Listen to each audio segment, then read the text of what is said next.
로마서 1장 8절에서 17절까지의 말씀입니다. 한 절씩 교독하도록 하겠습니다. 먼저 내가 예수 그리스도로 말미암아 너희 모든 사람에 관하여 내 하나님께 감사함은 너희 믿음이 온 세상에 전파됨이로다. 내가 그들의 복음 안에서 내 심령으로 섬기는 하나님이 나의 증인이 되시거니와 항상 내 기도에 쉬지 않고 어떻게 하든지 이제 하나님의 뜻 안에서 너희에게로 나아갈 좋은 길 얻기를 구하노라.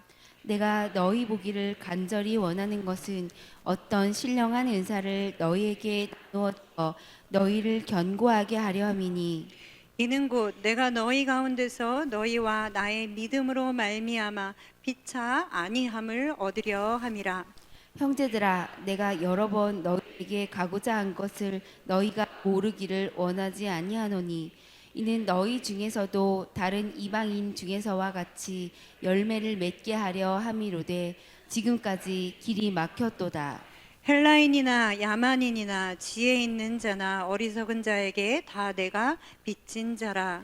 그러므로 나는 할 수 있는 대로 로마에 있는 너희에게도 복음 전하기를 원하노라.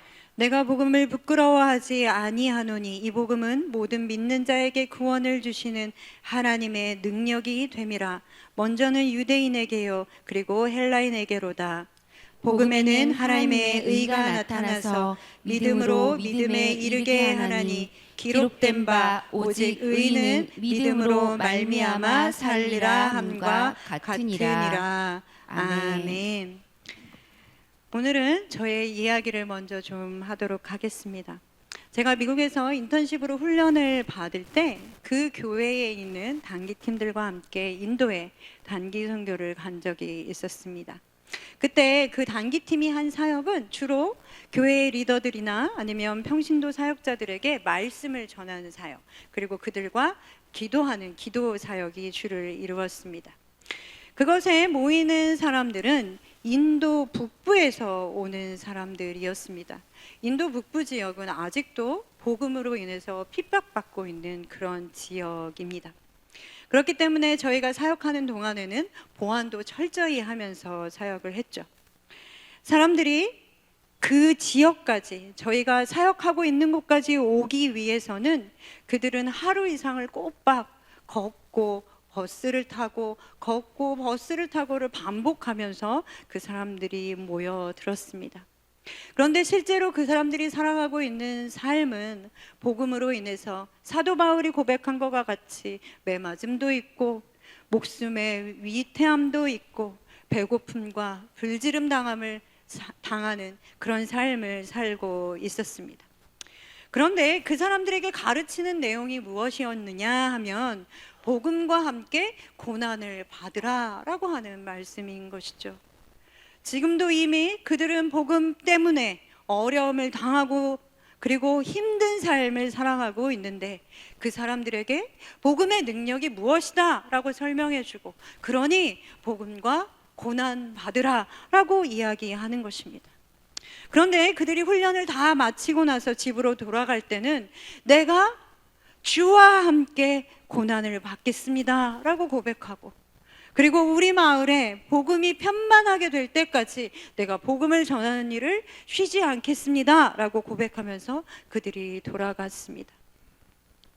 계속된 핍박과 고난 가운데 지쳐있던 이들이 다시금 예수 그리스도의 복음으로 인하여 기쁨과 확신에 차서 돌아가게 된 것이죠. 과연 무엇이 이들을 그렇게 만들었겠습니까? 사랑하는 성도 여러분, 바로 이것이 복음의 능력입니다. 오늘은 하나님의 능력 복음이라는 제목으로 말씀을 좀 나누고자 합니다. 사도 바울은 정말 여러 번 로마를 방문하기를 원했습니다. 오늘 본문에도 보면 11절에도 13절에도 15절에도 계속해서 내가 너희를 방문하기를 원했었다라고 이야기하고 있죠. 그러나 끝내 그 길이 열리지 않았습니다. 그래서 사도 바울은 로마 교회를 방문하지 못했습니다. 그러니까 이제 사도 바울은 편지를 써서 로마 교회 교인들에게 보내고 있죠. 그렇다면 사도 바울이 정말 그들을 만나기를 원하고 또 편지를 써서까지 그들에게 하고자 했던 이야기는 무엇이겠습니까? 본문 11절 말씀에 보면 사도 바울은 그들에게 이야기합니다. 어떤 신령한 은사를 너희에게 나누어 주고 그리고 너희를 견고히 하기를 원한다라고 말하고 있습니다. 이것은 로마 교회 교인들 안에는 어떤 견고하지 못한 부분이 있다라는 것을 말하는 것이죠. 그리고 15절의 말씀에는 그러므로 나는 할 수 있는 대로 로마에 있는 너희에게도 복음 전하기를 원하노라 라고 말씀하고 있습니다. 사도 바울은 로마 교회 성도들에게 복음을 전하기를 원했습니다. 이미 그들은 복음을 들어보지 못한 사람들이 아니라 복음을 받아들이고 예수를 믿기로 결정하고 로마 교회 공동체 안으로 들어온 사람들이었습니다. 그럼에도 불구하고 사도 바울이 그들에게 복음을 전하기를 원하는 것이죠. 사실 사도 바울은 그들의 얼굴도 본 적이 없는 사람들입니다. 그런데도 그들에게 복음을 전해야 할 필요성을 이야기하고 있는 것입니다. 로마 교회는 유대인 공동체에서 유대인들 중에서 예수를 믿는 유대인들이 생겨나면서 만들어진 교회였습니다. 그 교회 안에는 유대인 기독교인들하고 그리고 이방인들 중에서 하나님을 경건하게 경외했던 이방인 기독교인들이 함께 모여 있는 교회 공동체였습니다. 이방인들에게 있어서 유대교로 개종하는 것보다 로마 교회 공동체로 들어오는 것이 이들에게는 조금 더 쉬웠습니다. 왜냐하면 이 당시 그리스 사람들은 할례를 행한다라는 것에 대해서 어떻게 생각했냐면 자기의 몸에 상처를 낸다라고 생각했고 그렇기 때문에 그런 것들을 좀 꺼려했습니다.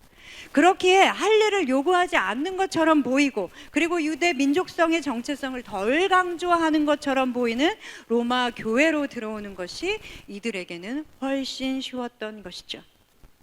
그래서 이 로마 교회 안에는 유대인 기독교인들 그리고 이방인 기독교인들이 함께 섞여 있게 되었습니다. 그런데 유대인 기독교인들이든 이방인 기독교인들이든 이들은 복음에 열정이 있었고 열정적으로 복음을 전하는 사람들이었습니다.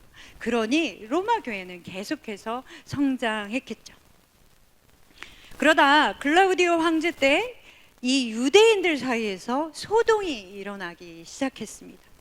유대인 기독교인들이 계속해서 복음을 전하고 예수를 전하게 되자 유대인들이 그것에 마음에 들지 않아 했습니다. 이때 로마 안에 있었던 모든 유대인들의 숫자는 4만에서 5만 정도의 숫자가 되었다고 합니다. 그리고 전체 로마 인구의 퍼센테이지로 본다면 약 5% 정도에 해당하는 인구였습니다. 한 나라에서 어떤 그룹이 어떤 민족이 한 5%를 차지한다라고 한다면 이것은 결코 작은 숫자들이 아닙니다. 그래서 그 나라에 정치적으로든 사회적으로든 영향을 미칠 수 있는 힘을 가진 사람들이죠.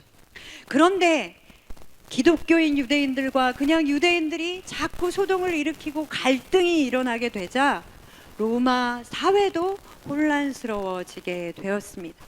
그리고 민원들도 지속적으로 일어나게 되죠. 그러니까 글라우디오 황제는 이제 드디어 모든 유대인들을 로마에서 추방해 버리겠다라고 선언하게 됩니다. 사도행전 18장 2절의 말씀에도 그 내용이 나와 있습니다. 제가 읽어드리겠습니다.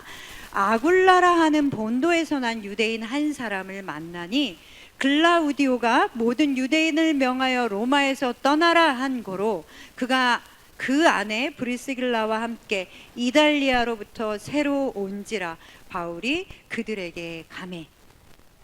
여기서 브리스길라와 아굴라도 이때 추방을 당해서 로마를 떠나 고린도로 왔던 사람들이었습니다.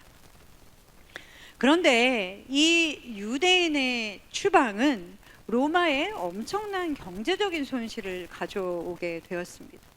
왜냐하면 5%에 해당하는 이 유대인의 대부분은 노예이거나 자유인이라고 말하는 사람들이었습니다. 이 노예나 자유인들이 대부분 로마의 경제활동을 담당하고 있었죠. 그런데 이 사람들이 갑자기 사라졌습니다. 그러니까 경제적으로 타격을 입을 수밖에 없는 상황들이 벌어지게 되는 것이죠. 그러자 글라우디오 황제가 죽고 그 다음 황제인 네로가 즉위하자 네로는 5년 만에 다시 모든 유대인들이 로마로 들어올 수 있는 길을 열어놓게 됩니다. 자, 그렇다면 유대인들이 다 뿔뿔이 흩어져 로마에 남아있지 않았던 동안에 로마 교회의 모습은 어떠했겠습니까? 유대인 기독교인들이 다 떠나고 난 자리는 이방인 기독교인들로 채워졌습니다. 그리고 교회의 주도권은 이방인 기독교인들에게 넘어갔죠. 그리고 교회 안에 있는 모든 리더들도 이제는 이방인들이 그 리더의 역할을 하고 있었습니다. 그리고 무엇보다 로마 교회 안에 이방인들에게는 친숙하지 않았던 유대인들의 방식, 그리고 유대인들의 전통, 그런 것들은 점차 없어지고 교회 안에는 이방인 기독교인들이 익숙한 방식들로 그 자리가 채워지기 시작한 것이죠. 이런 상태에서 흩어졌던 유대인 기독교인들이 다시 로마로 돌아오게 되었습니다. 그리고 로마 교회로 돌아오게 되었죠. 그러나 이제 로마 교회는 이방인 기독교인들이 다수가 되고 유대인 기독교인들은 소수가 되는 그런 교회가 되었습니다. 그전과 비교해 보면 완전히 뒤바뀌어 버린 것이죠. 그런데 돌아온 이 유대인 기독교인들이 이방인 기독교인들이 하는 것이 마음에 들지 않았습니다. 그러자 그들 사이에서는 갈등이 일어나기 시작합니다. 이것은 무엇 때문에 일어나는 갈등이겠습니까? 이것이 복음 때문에, 복음으로 인하여 일어나는 갈등이라고 생각하십니까? 유대인 기독교인들은 이방인들이 하는 것이 모든 면에서 마음에 들지 않았습니다. 그들이 하는 설교가 마음에 들지 않았고, 설교하는 방식이 마음에 들지 않았고, 그들이 하는 찬양이 좋지 않았고, 그들이 교회 안에 새로 만들어 놓은 이 방식도 마음에 들지 않았습니다. 설교가 싫고 찬양이 좋지 않고 방식이 싫다라는 것은 사실은 그들이 주도권을 빼앗겼다, 그래서 화가 났다라는 이유에서 기인된 것이죠. 말은 여러 가지로 이유를 댈 수 있습니다. 이 교회 안에는 우리가 설 자리가 없어. 우리는 소외당한 것 같아. 교회가 우리에게는 관심이 없는 것 같아. 여러 가지들로 그 이유를 말할 수 있습니다. 그러나 이 갈등은 주도권의 싸움이었고 힘의 싸움이고 교회 안의 헤게모니의 싸움입니다. 왜 사도 바울이 그토록 로마 교회의 복음을 전하기를 원했는지 아시겠습니까? 그들은 복음을 알고 예수 그리스도를 믿고 예수 그리스도를 따라 산다고 말하는 사람들이었습니다. 그들도 처음 복음을 듣고 예수를 믿을 때, 그때는 그들의 인생에 있어서 가장 큰 결정을 내리고 예수를 믿기로 한 사람들이었습니다. 그 당시 상황에 어떤 한 사람도 쉽게 예수를 믿은 사람은 없었던 것이죠.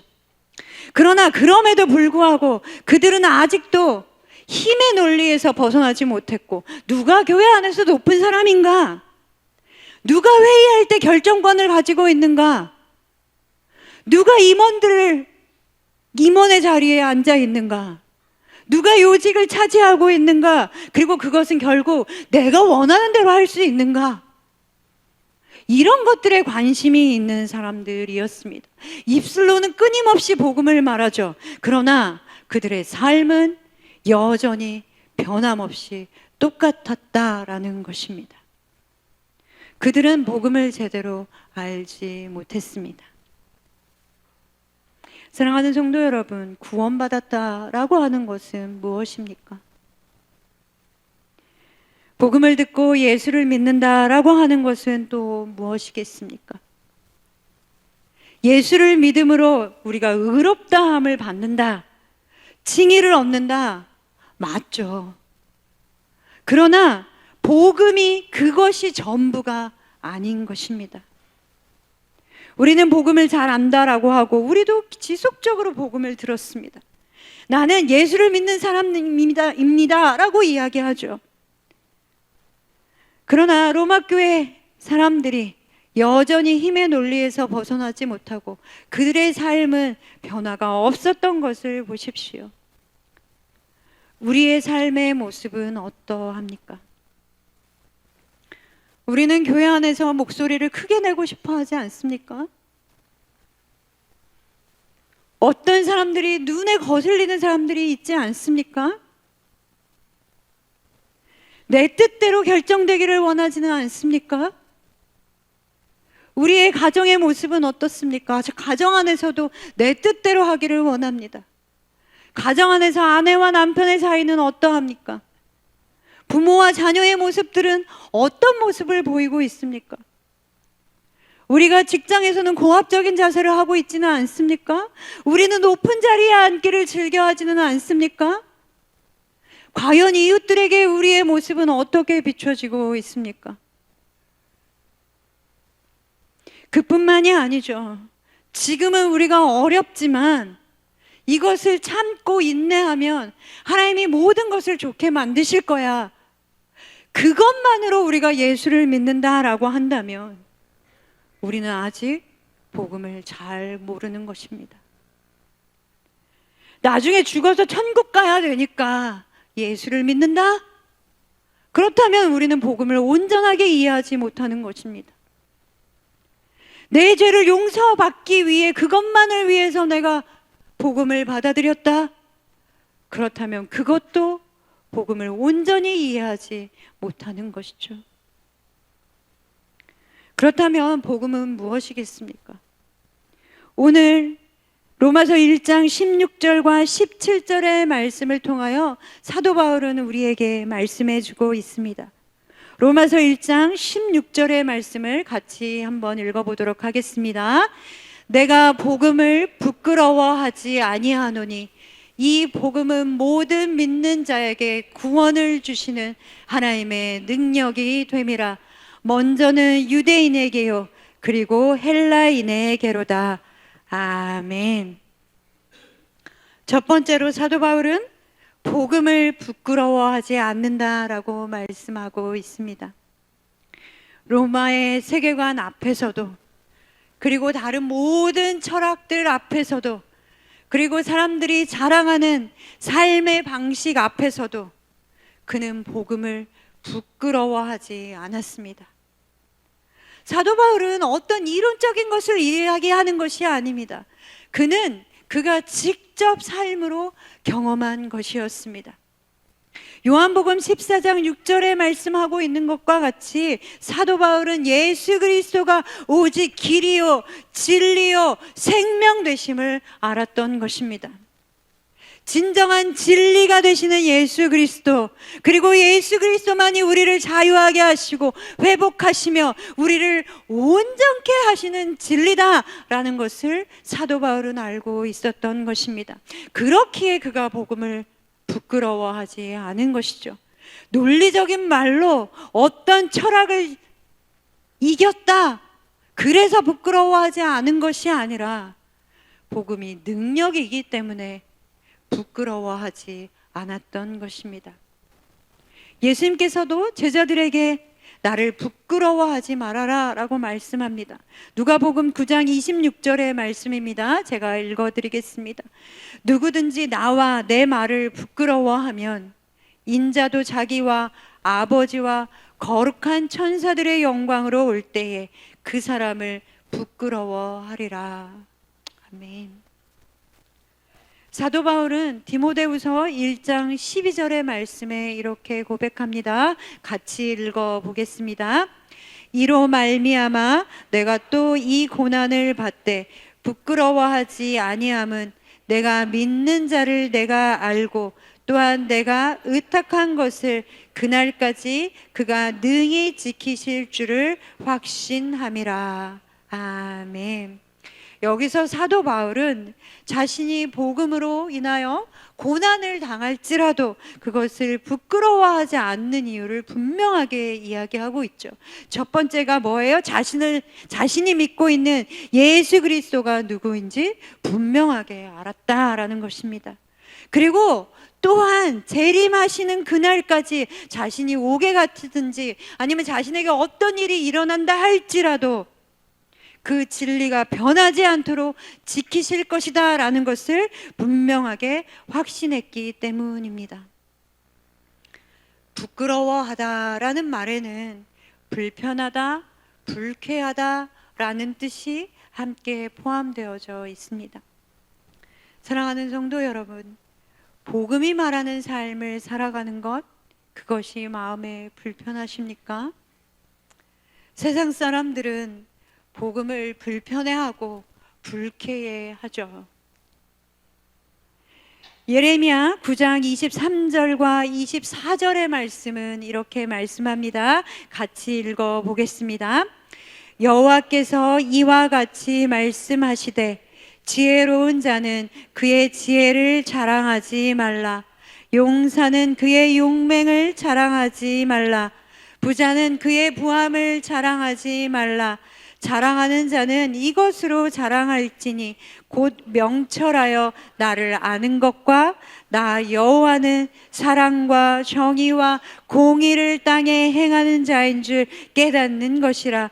나는 이 일을 기뻐하노라. 여호와의 말씀이니라. 아멘. 사랑하는 성도 여러분, 복음을 부끄러워하는 것이 아니라 복음을 자랑하는 저와 여러분 되기를 소망합니다. 우리의 자랑이 용맹함이겠습니까? 우리의 자랑이 부함이겠습니까? 여러분, 여러분이 가지고 있는 그 지혜를 자랑하시겠습니까? 우리의 자랑이 십자가에 못 박히신 예수 그리스도가 되시며 하나님만을 아는 것이 되시기를 소망합니다. 우리의 연약한 삶이지만 우리의 연약한 삶을 통해 온전히 예수 그리스도의 십자가만이 드러나고 하나님만이 드러나시기를 소망합니다. 또한 사도 바울은 두 번째로 이야기합니다. 복음은 하나님의 능력이다. 복음은 모든 믿는 자들에게 구원을 주시는 하나님의 능력이 됩니다. 복음이 왜 능력이겠습니까? 복음을 받아들인다, 예수를 믿는다, 예수를 따라간다 라는 것은 그저 교회를 출석한다 라는 것과 똑같은 말이 아닙니다. 천국에 가는 티켓을 얻었으니 그것으로 끝났다 라는 것이 아니죠. 복음은 정말 우리의 삶의 모든 것을 송두리째 바꾸어 놓는 능력이 있습니다. 복음은 우리의 삶을 전복시키고 완전히 뒤엎어버리죠. 그리고 완전하게 회복하시고 온전히 예수 그리스도와 연합하게 하는 능력이 있습니다. 그렇기에 복음 그 자체가 하나님께서 구원하시는 능력이 되는 것입니다.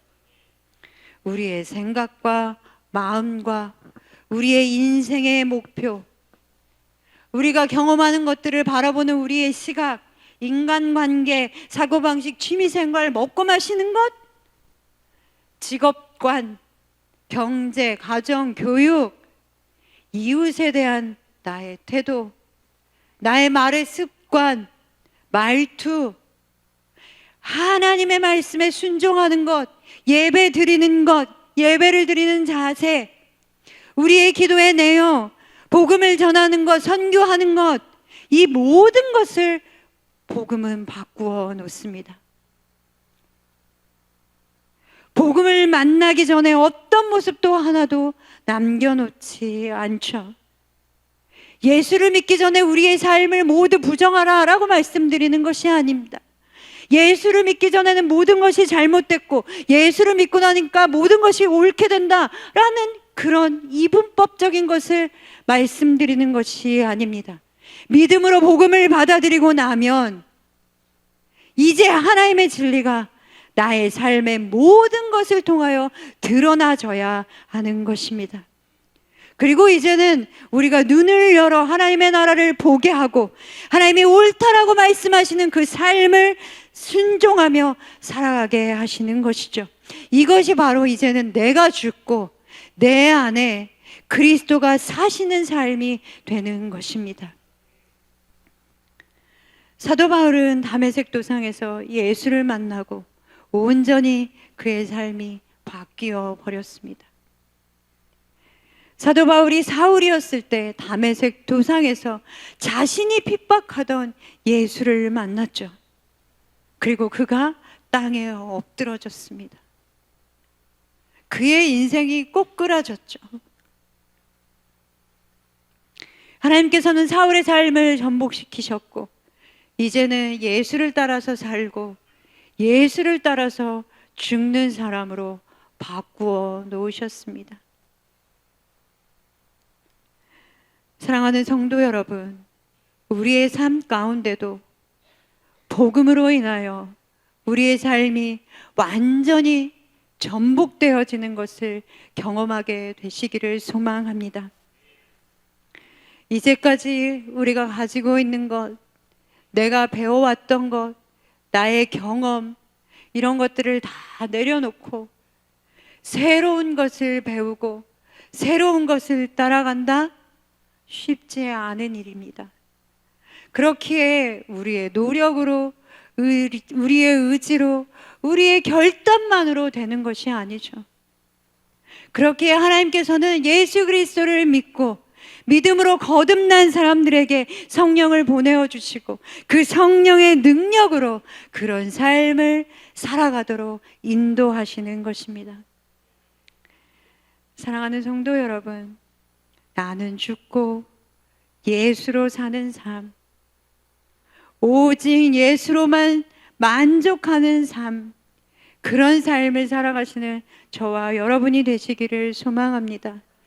복음이 바로 그런 것입니다. 세 번째, 사도 바울은 복음에는 하나님의 의가 나타났다라고 말씀하고 있습니다. 오늘 본문 17절의 말씀을 함께 읽어보겠습니다. 17절의 말씀입니다. 복음에는 하나님의 의가 나타나서 믿음으로 믿음에 이르게 하나니 기록된 바 오직 의인은 믿음으로 말미암아 살리라 함과 같으니라. 아멘. 먼저 우리는 우리의 상태가 어떠한 상태였는지를 인지해야 합니다. 오늘 본문 이하 18절 말씀에 보면 하나님의 진노가 불의로 진리를 막는 사람들의 모든 경건하지 않음과 불의에 대하여 하늘로부터 나타나나니 라고 말씀하고 있습니다. 이것은 타락한 세상을 향해 하나님의 진노가 나타났다라는 것이죠. 이것은 미래에 나타날 것이다 라는 것을 얘기하는 것이 아니라 이미 우리 가운데 하나님의 진노가 나타났고 그 진노가 계속되고 있다라는 그 상태를 말씀하고 있는 것입니다. 타락한 세상 가운데 하나님의 진노가 어떤 방식으로 나타납니까? 24절, 26절, 28절에 계속해서 말씀하고 있습니다. 24절에는 이렇게 말씀하고 있죠. 하나님께서 그들을 마음의 정욕대로 더러움에 내버려 두사. 26절에도 말씀합니다. 그들을 부끄러운 욕심에 내버려 두셨으니. 28절에는 그 상실한 마음대로 내버려 두사라고 말씀하고 있습니다. 하나님의 진노는 타락한 사람들이 자신이 원하는 대로 하도록 그대로 내버려 두시는 것입니다. 그것이 하나님의 진노이죠. 그러나 기억하실 것은 하나님의 사랑은 우리를 그냥 두시지 않으셨습니다. 예수 그리스도가 이 땅에 오셔서 우리의 죄를 담당하시고 우리의 경건치 않음과 우리의 모든 불의를 짊어지시고 우리의 의로움이 아니라 하나님의 완전한 의를 이루셨습니다. 이것이 바로 하나님의 의가 복음에 나타난 것입니다. 이것은 어디로부터 기인하는 것입니까? 하나님의 변치 않는 사랑으로부터 오는 것이죠.